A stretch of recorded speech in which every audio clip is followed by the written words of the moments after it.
Olá, sejam bem-vindos a nosso aulão de revisão do SAEB, né? Primeiro de tudo, o que é o SAEB? SAEB é o Sistema de Avaliação Educacional Básica, da Educação Básica. Por que você tem que fazer o SAEB? É importante porque através dele é que se tem uma análise do que o aluno já aprendeu, né? Qual o grau de aprendizado do aluno. E ele tem uma dupla função, né? Além de ajudar o aprendizado, também ele verifica o que o jovem aprendeu, a criança aprendeu. Então é importante porque a escola vai estar sendo analisada, o aluno está sendo analisado, né? O sistema está sendo analisado, se está correto, se tá tendo fruto no aprendizado, né?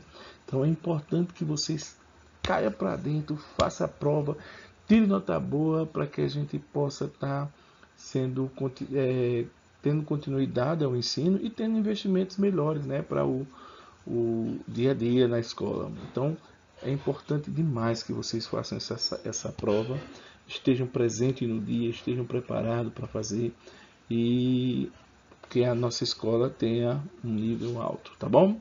Então vamos fazer uma revisãozinha do que é o SAEB, do que os eixos que o SAEB traz, né, em relação aos temas abordados. Então vamos fazer um rapidinho e depois eu vou fazer a análise de 5 questões que teve mais erro na realização da avaliação na escola, certo? A gente vai trabalhar direitinho aí, vai ser rapidinho só para vocês terem uma noção, ok? Primeiro vamos às definições dos eixos. Aí nós temos aí, ó, do lado aqui, não, aqui do lado, nós temos geografia, porque temos geografia e história. Porém, aqui nessa revisão só vai ser trabalhada a geografia, história não, ok? Bom, quais são os eixos da geografia? Bom, tá lá, eixos de ciências humanas, geografia e história. Mas quais são os eixos da geografia? Tempo, espaço, fonte histórica e representações cartográficas, né?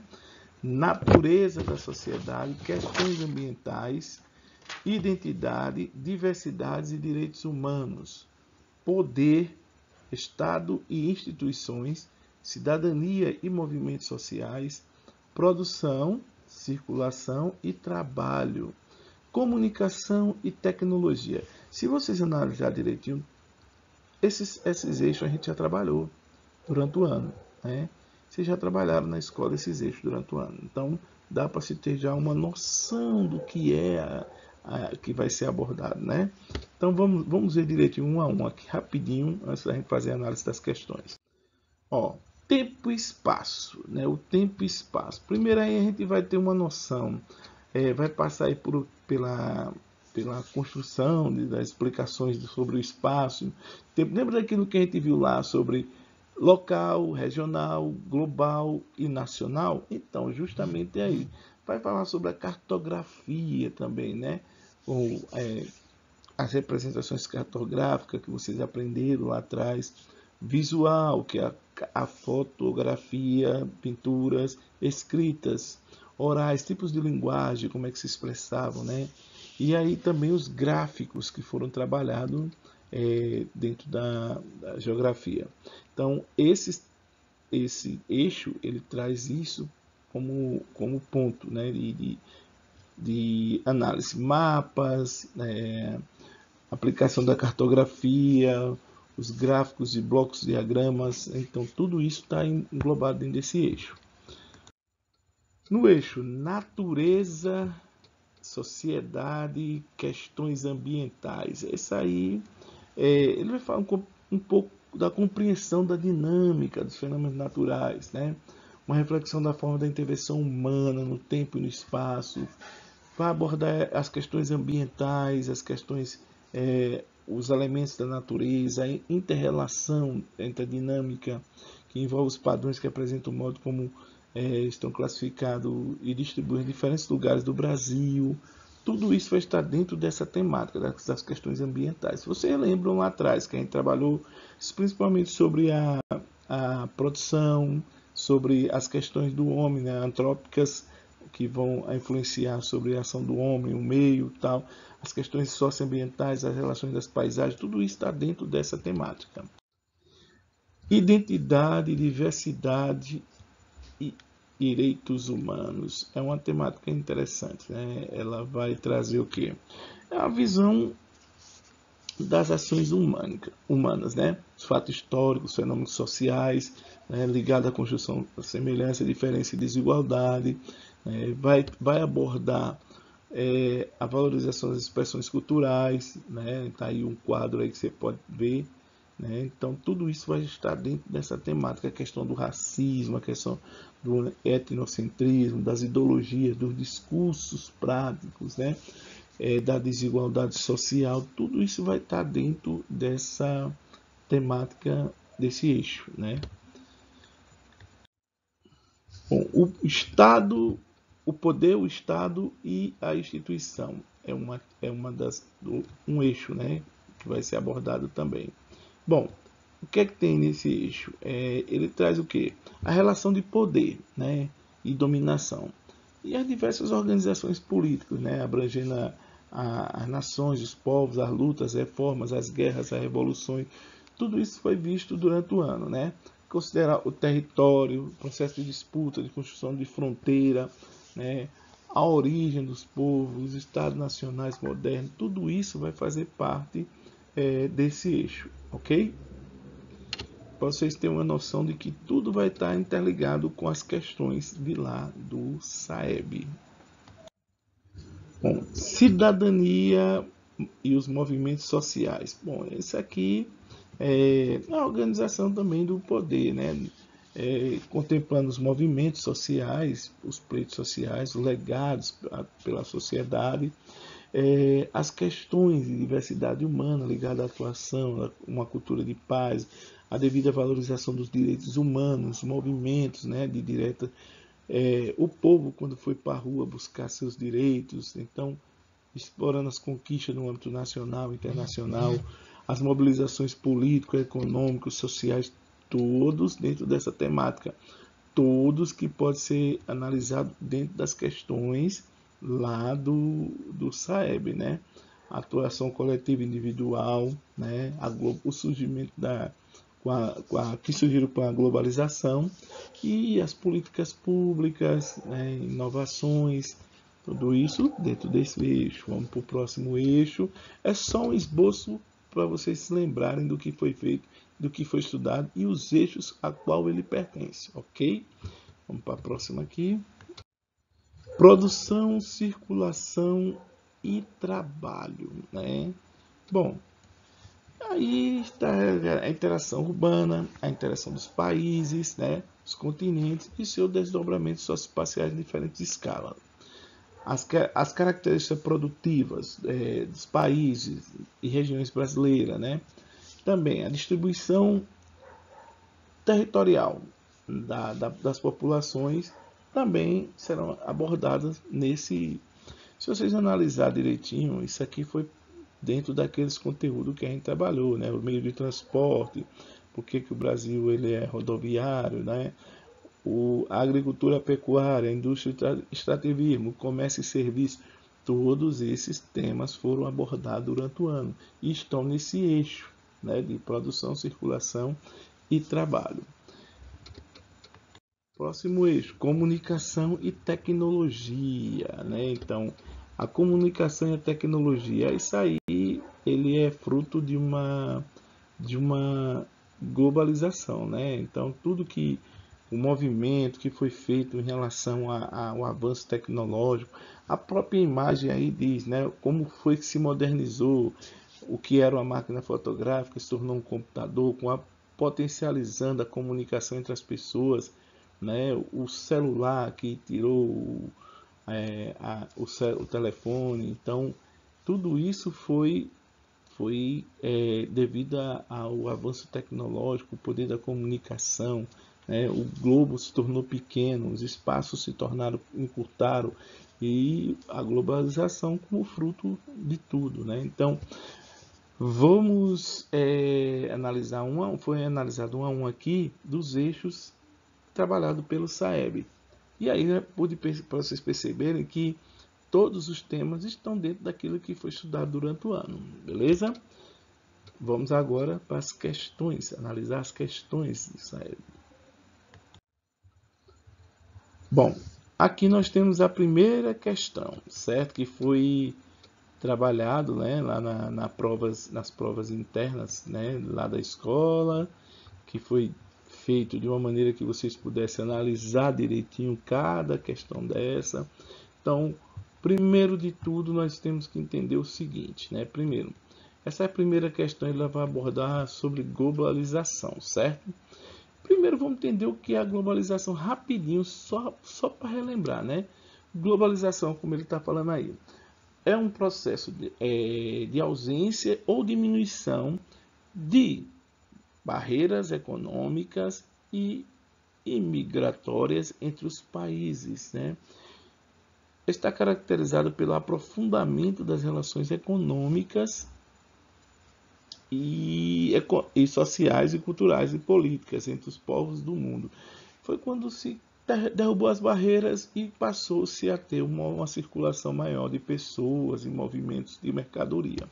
Beleza? A primeira questão está dentro desse compreender conceitos ideais, fenômenos e ou sistema de produção e circulação. A questão vinha dizendo o seguinte: o processo de globalização desenvolveu-se para atender ao capitalismo, sistema que se tornou predominante no mundo e iniciou a era da globalização, com destaque aos países desenvolvidos, de modo que os mesmos pudessem sair em busca de novos mercados, já que o consumo interno se encontrava carregado, né? Ao contrário do que muitos pensam, esse processo não é de hoje, ele existe desde a época do descobrimento, mas só começou a desenvolver-se a partir da Revolução Industrial e passou despercebido por muito tempo. Já a globalização é moderna, tem como ponto inicial o fim da Segunda Grande Guerra, quando os países começaram a unir-se com o objetivo de impedir o início de outras guerras como aquela que as nações vitoriosas da guerra e as devastadas potências do eixo chegaram à conclusão de que era de grande importância para o futuro da humanidade a criação de mecanismos comerciais para aproximar cada vez mais as nações umas das outras. Deste consenso nasceram as Nações Unidas e começou a surgir o conceito de bloco econômico, né? Aí ele vai fazer a pergunta. O autor defende que o fenômeno da globalização tem como marco inicial o apogeu do capitalismo, a Segunda Guerra Mundial, a Revolução Industrial ou o surgimento do século.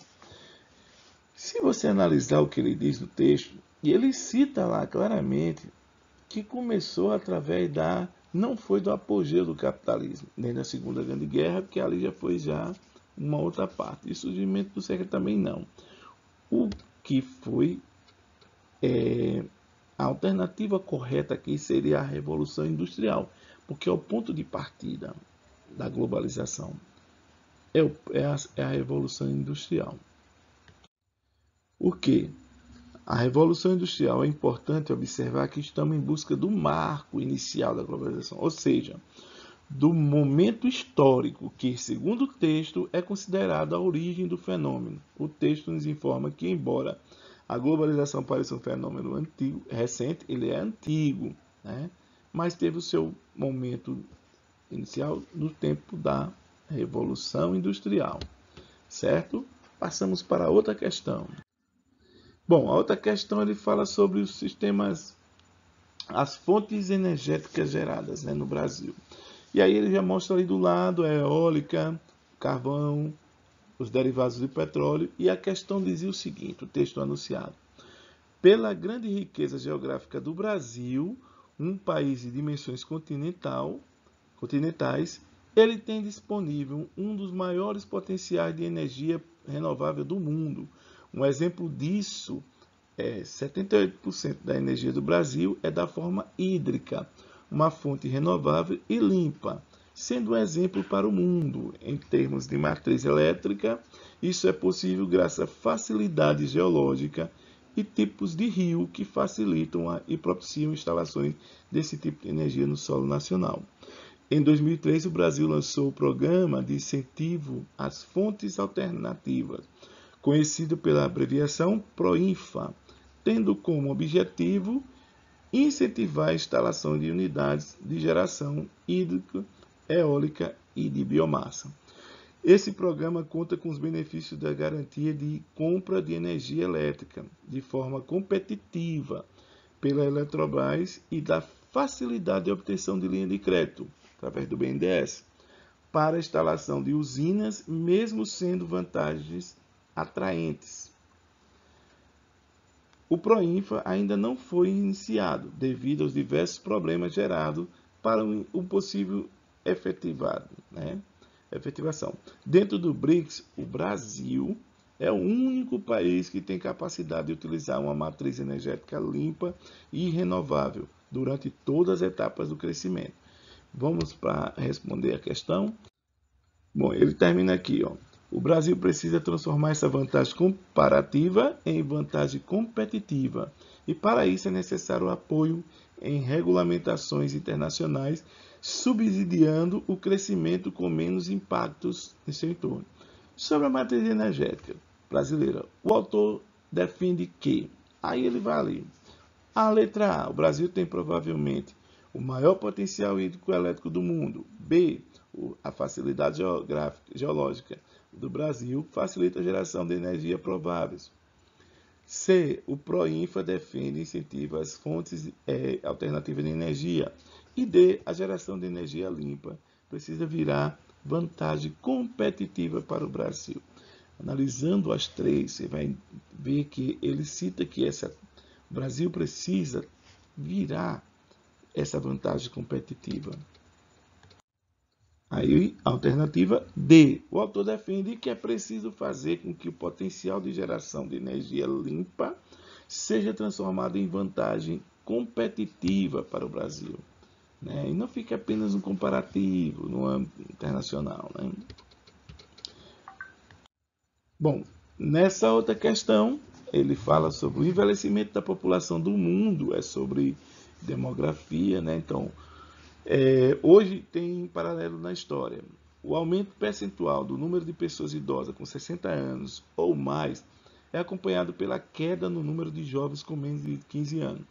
Até em 2050, o número de idosos no planeta excederá o de jovens.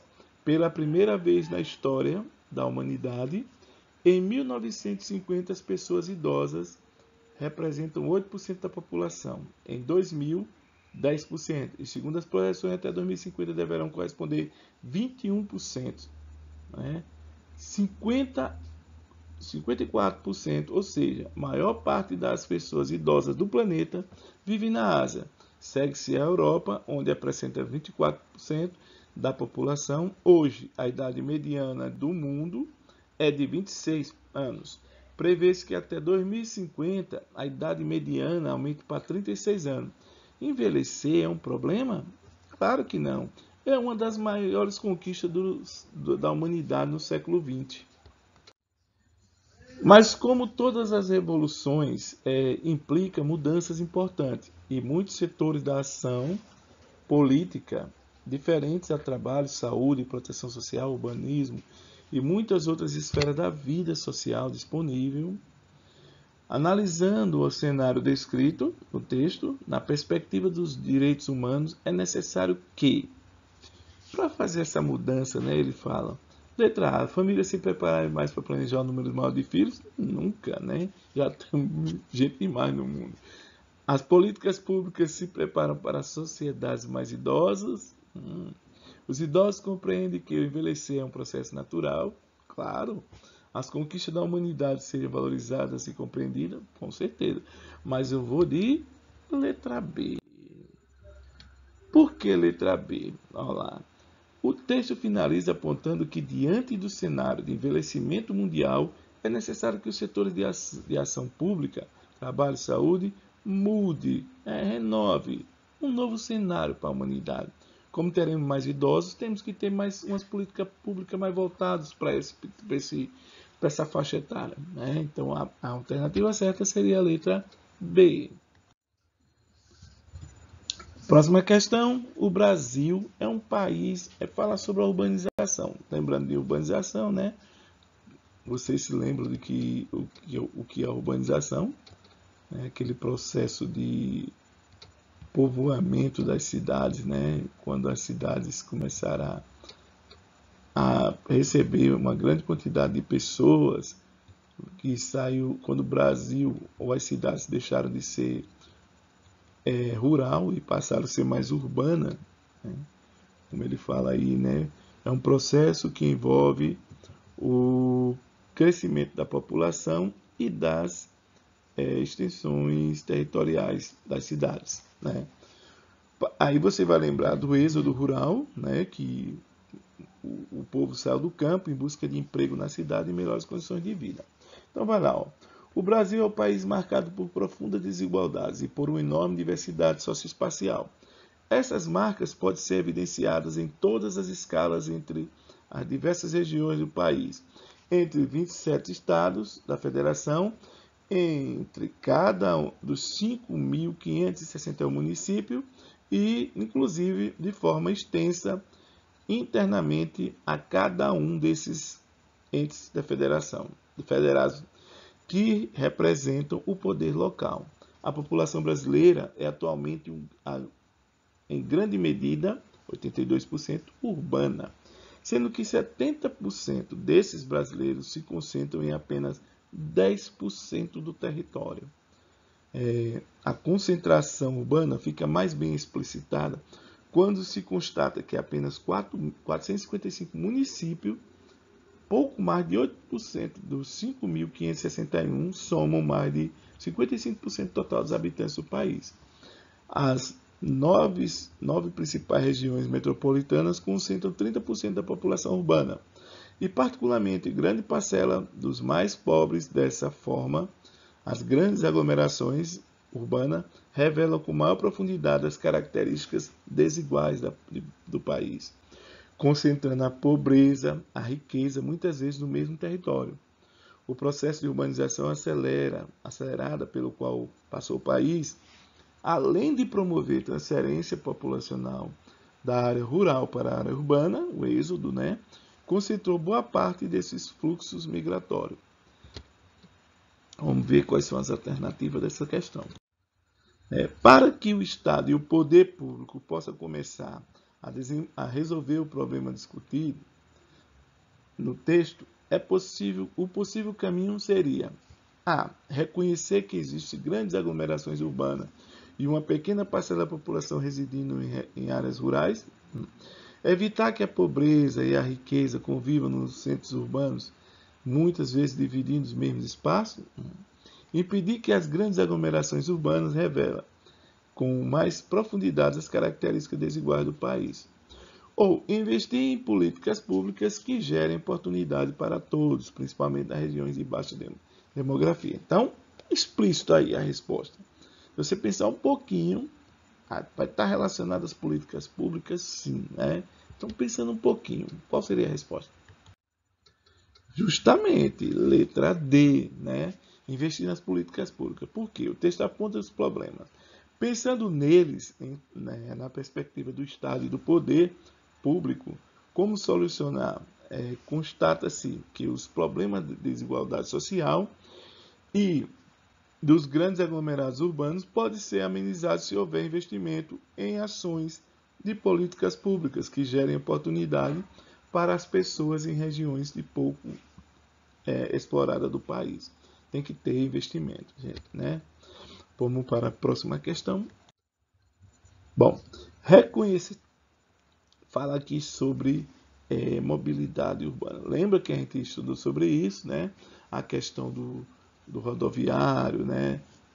De tudo que tem o Brasil no sistema de transporte público, né?